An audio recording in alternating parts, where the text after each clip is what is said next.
الصبح بدا من طلعتی. حدیث میں آتا ہے رسول اللہ صلی اللہ علیہ وسلم نے فرمایا جس شخص کو جہنم میں سب سے آخر میں نکالا جائے گا اور اس کو سب سے کم درجے کی جنت ملے گی. تو اہل ایمان جو ہے نا، یہ ہمارا عقیدہ ہے، قرآن و سنت نے بیان کیا ہے کہ جو ایمان والے لوگ ہیں سزا کھانے کے بعد بالآخر وہ جہنم سے نکلیں گے. ایمان بہت بڑی نعمت ہے، خوب سمجھ لو. انسان عمل میں کتنا ہی خراب کیوں نہ ہو، لیکن جب تک وہ مومن ہے، ایک اللہ کا قائل، پیغمبر صلی اللہ علیہ وسلم کی ختم نبوت کا قائل، اسلام کو برحق سمجھتا ہے اور کلمے کو مانتا ہے، تو کیسا ہی برا عمل کرے سزا کھانے کے بعد بالآخر جہنم سے نکلے گا. اس پہ اللہ رسول نے بہت واضح طور پہ بتا دیا ہے کیوں نکلے گا. یہ بھی حدیث میں آتا ہے. حدیث میں آتا ہے کہ جب گناہگار مسلمان جنہوں نے زنا کیا، نمازیں چھوڑی، شرابیں پی، جب جہنم میں جلیں گے نا طویل عرصے تک، تو کافر ان سے کہے گا کہ تمہارے ایمان نے، تمہارے مسلمان ہونے نے تمہیں کوئی فائدہ نہیں پہنچایا، تم تو ہماری طرح ہی ہو، ہم بھی جل رہے ہیں، تم بھی جل رہے ہو. ہم تو غیر مسلم تھے، تم مسلم ہو، تو تمہارے مسلم ہونے کا شناختی کارڈ میں بس تم نے مسلمان لکھوا لیا تھا، تو فائدہ کیا ہوا؟ تم بھی وہی، ہم بھی وہی. تو تم خدا کو مانتے تھے، اس سے تمہیں ملا کیا؟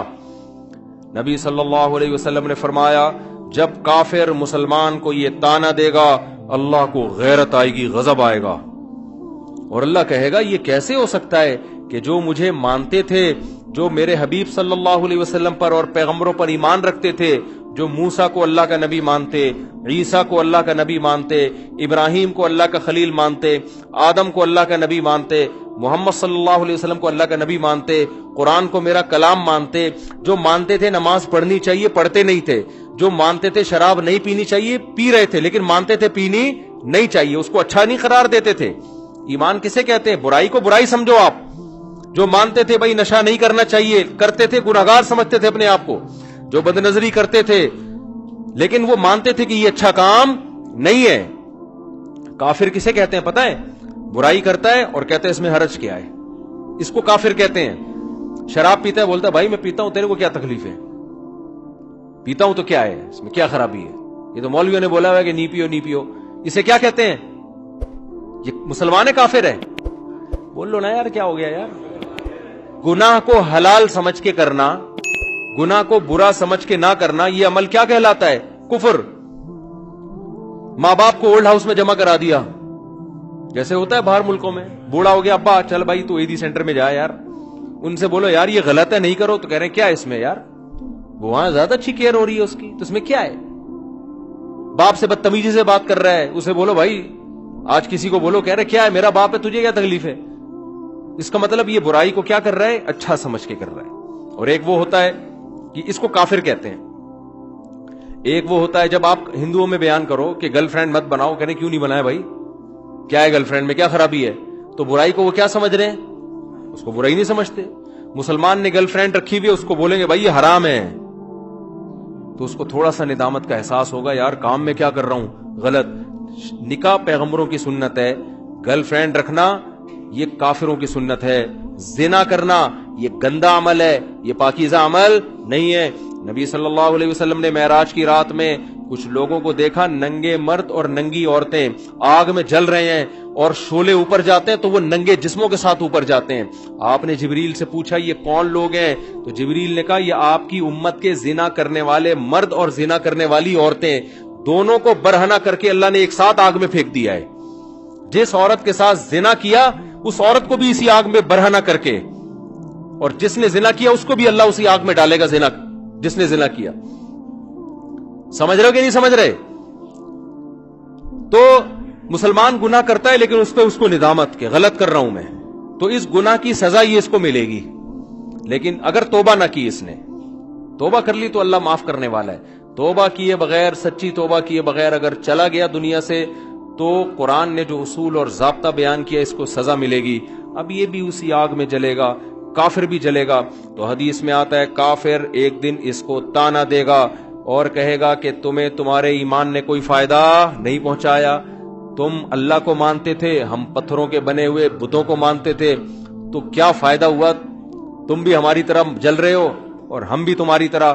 تو اللہ کو غضب آئے گا، اللہ کو غیرت آئے گی کہ میرے ماننے والے جو برائی کو برائی سمجھا کرتے تھے اور مجھ سے توبہ استغفار کیا کرتے تھے، ان کو میں کیسے ان لوگوں کے برابر چھوڑ دوں جو میرا انکار کیا کرتے تھے. حدیث میں آتا ہے اللہ تعالیٰ فرشتوں سے کہیں گے کہ جس نے زندگی میں کبھی کوئی نیکی کی ہو اس کو جہنم سے نکال دو.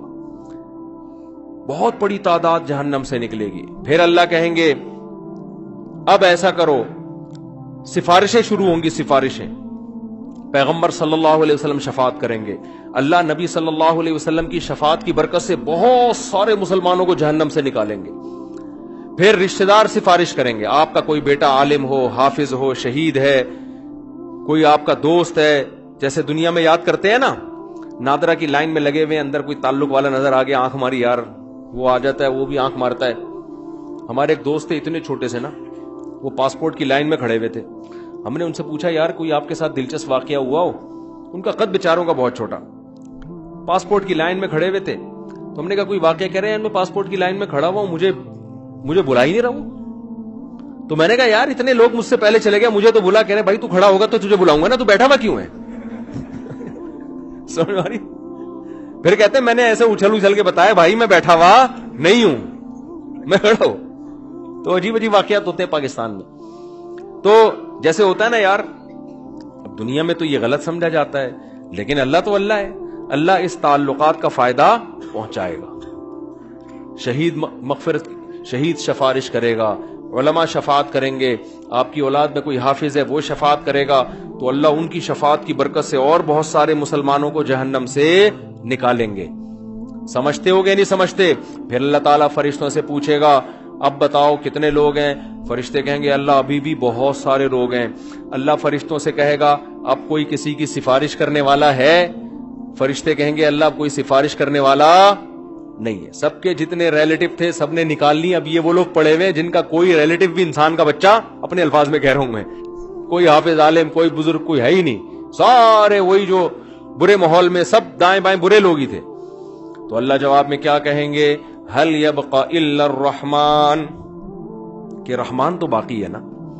جب پیغمبر کو اپنی امت پہ ترس آ سکتا ہے، دوستوں کو دوستوں پہ ترس آ سکتا ہے، اولاد کو ماں باپ پہ، ماں باپ کو اولاد پہ، شوہر کو بیوی پہ، بیوی کو شوہر پہ ترس آ سکتا ہے، اور مجھ سے سفارش کر کے نکلوا رہے ہیں، تو میرا بھی تو اپنی بندوں سے خالق اور مخلوق کا تعلق ہے، تو میں بھی تو نکالوں گا نا. تو اب کوئی سفارش کرنے والا نہیں ہے. تو من کان فی قلبہ مثقال حبۃ من خردل من ایمان، جس کے دل میں رائی کے دانے کے برابر بھی ایمان ہے، اللہ فرشتوں سے کہیں گے اس کو بھی نکال کے لے آؤ. اس کو بھی نکال کے. ایمان کا مطلب پہلے سمجھ گئے؟ جو گناہ کرتا ہے اور فخر کرتا ہے وہ ایمان والا نہیں ہے. وہ ایمان والا نہیں ہے اللہ کی نظر میں، وہ تو کافر ہے. تو حدیث میں آتا ہے، بہت اہم حدیث ہے، خوب غور سے سنیں. اللہ ایک وہ جو ہے نا فرشتہ پھر نکالنا شروع کرے گا، یہاں تک کہ جو سب سے آخر میں جہنم سے نکلے گا وہ سب سے بدبخت ترین انسان ہوگا کہ نہیں ہوگا؟ سب سے زیادہ اس کے اعمال کالے تھے، صرف ایک ایمان کی دولت لے کر گیا وہ. تو نبی صلی اللہ علیہ وسلم نے فرمایا کہ جب اللہ تعالیٰ اس کو نکالیں گے، اس حدیث کے راوی ہے عبداللہ ابن مسعود رضی اللہ تعالیٰ عنہ. حضرت عبداللہ بن مسعود کا حلقہ کوفہ میں لگا ہوا ہے، شاگرد بیٹھے ہوئے ہیں، حضرت عبداللہ بن مسعود ان کو یہ حدیث سنا رہے ہیں کہ اللہ تعالیٰ جب اس آخری فرد کو نکالیں گے نا، سب سے لاسٹ میں نکلے گا وہ، پتہ نہیں کیا ہوگا وہ، آپ خود سوچ لو. سب سے آخر میں نکلے گا وہ، تو وہ کہے گا کہ میرا رخ اس جہنم سے پھیر دیا جائے. اس سے نفرت ہوگی آگ سے، اللہ اس کا رخ پھیریں گے. پھر اللہ اس سے کہیں گے بتا تو کیا چاہتا ہے، بتا تو کیا چاہتا ہے. حدیث میں آتا ہے کہ جس طرف رخ کرے گا نا اس طرف جنت ہوگی.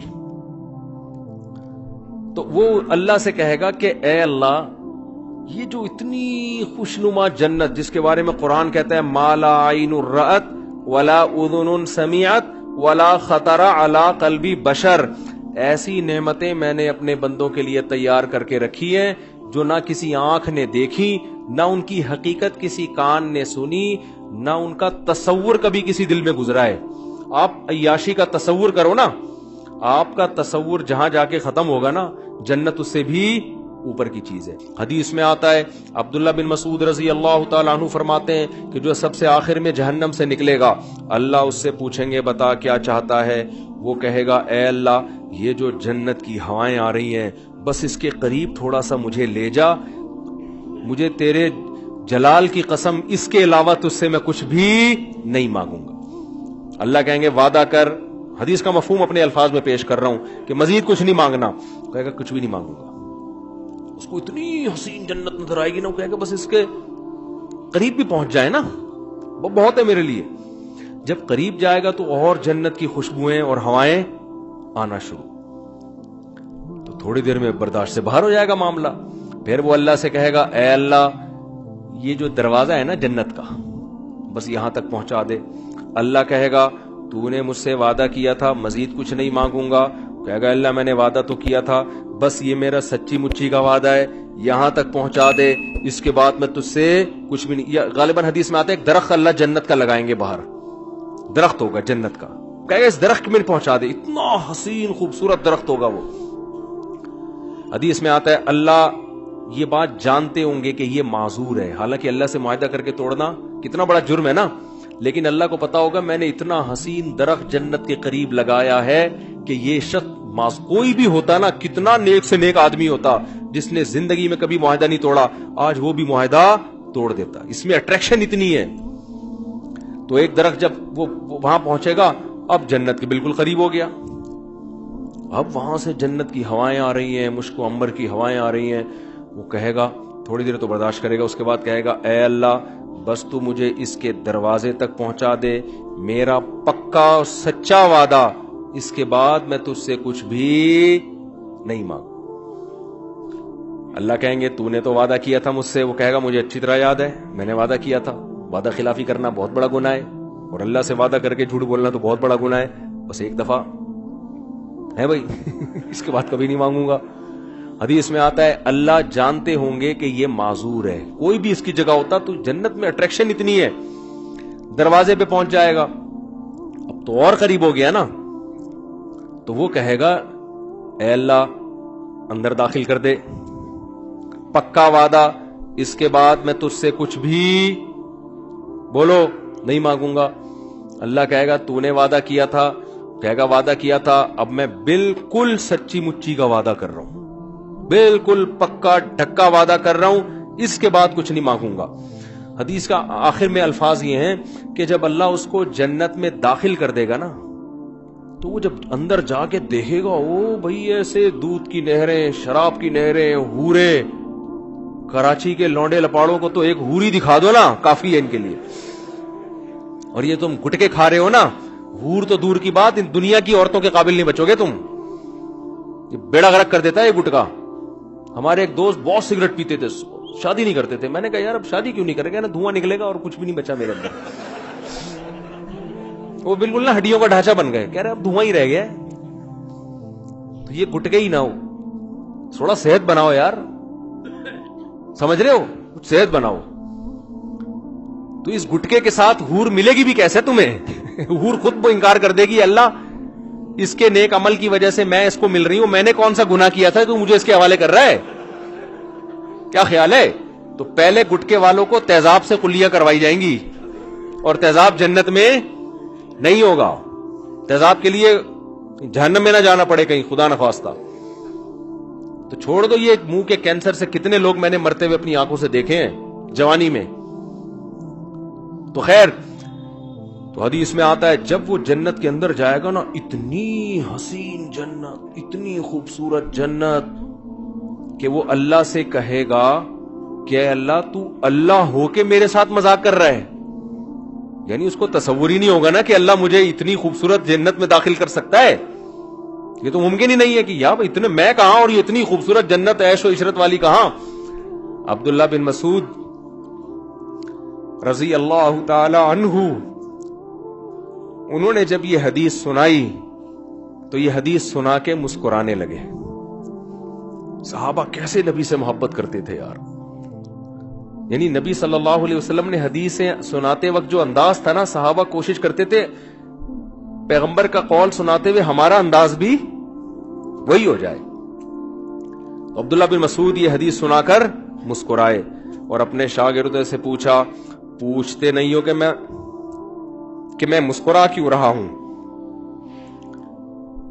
شاگردوں نے کہا بتائیے آپ کیوں مسکرا رہے ہیں؟ انہوں نے کہا کہ نبی صلی اللہ علیہ وسلم نے جب یہ بات ہمیں سنائی نا کہ وہ شخص اللہ سے کہے گا اے اللہ تو اللہ ہو کے مجھ سے مذاق کر رہا ہے بھائی. تو جب یہ بات نبی نے سنائی تھی تو نبی بھی مسکرائے تھے، اور مسکرانے کے بعد نبی نے ہم سے پوچھا تھا کہ پوچھتے نہیں ہو میں مسکراتا کیوں؟ ہم نے پوچھا تھا کہ یا رسول اللہ آپ بتائیے کہ آپ کیوں مسکرا رہے ہیں؟ تو نبی صلی اللہ علیہ وسلم نے فرمایا کہ جب بندہ اللہ سے یہ کہے گا نا اللہ تو اللہ ہو کے میرے سے مذاق کر رہا ہے، تو اللہ بھی بندے کی یہ بات سن کے مسکرائے گا. سمجھ رہے ہو؟ اللہ اس پہ گستاخی کا فتویٰ نہیں لگائے گا. گستاخ اللہ کو پتا ہے اس کی اندر کی حالت کیا ہے، اندر کی حالت کیا ہے. پھر اللہ اس سے کہیں گے یہ ایک ہے اس جیسی 10 گنا بڑی جنت میں نے تجھے دی ہے. تو بھائی وہ اللہ ہے، وہ انسان نہیں ہے. اس کے خزانے بھی بہت اور اس کے دونوں ہاتھ بھی کھلے ہوئے ہیں. تو اللہ کہتا ہے قل اُنَبِّئُكُم بِخَيْرٍ مِّن ذَلِكُمْ، جن دنیا کی نعمتوں کے پیچھے تم بھاگ رہے ہو نا، اس سے بڑی نعمتیں ہم تمہیں بتاتے ہیں. وہ کیا ہے؟ وہ جنت میں ہے.